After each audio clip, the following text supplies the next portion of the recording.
Lahat ng mga hindi ligtas at hindi tumatanggap sa Panginoon bilang sariling tagapagligtas, the Bible said, they are walking on the footstep of the devil and are called as children of disobedience. Why?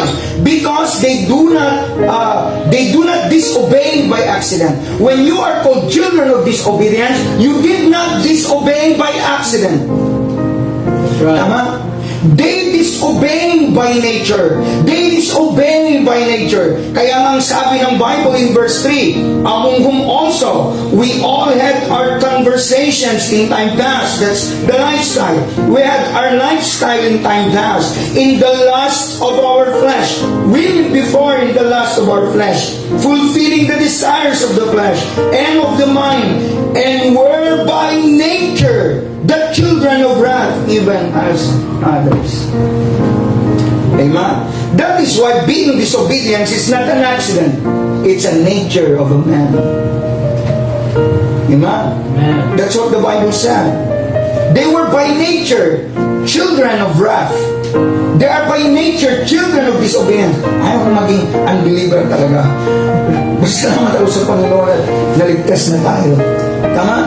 Amen. Kasi when we were not yet saved, we were called as children of disobedience. Mga anak ng mga suwaib. Amen? Children of wrath. Nasa atin yung galit ng Diyos. That's what the Bible said. Amen? We can decode that. Because that's what the Bible said. Hey, that is exactly a clear picture of who we are. I'm not pointing out any person now. That is exactly a clear picture of who we are when we were not yet saved. Yan yung picture ng buhay natin. That's the doctrine of the personal walk with the devil. The doctrine of the personal walk with the devil.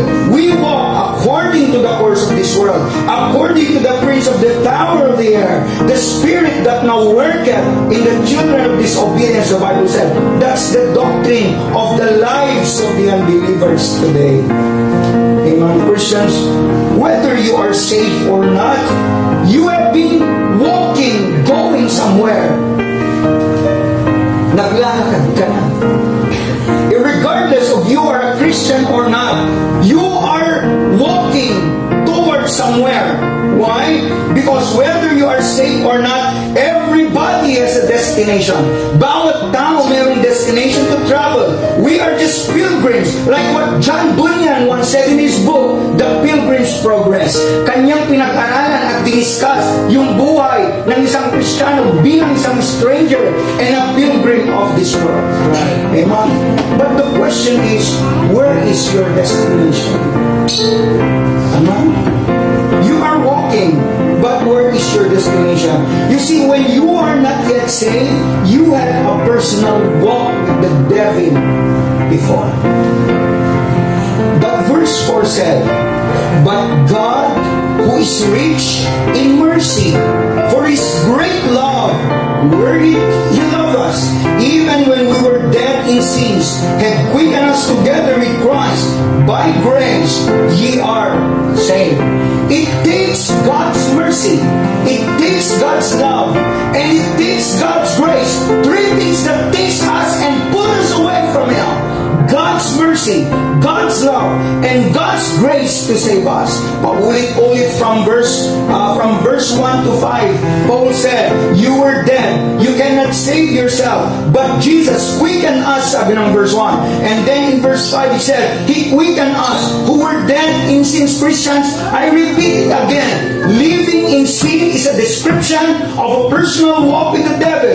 But for the Christians who is already quickened from sin, sin is the only element that destroys our personal walk with God.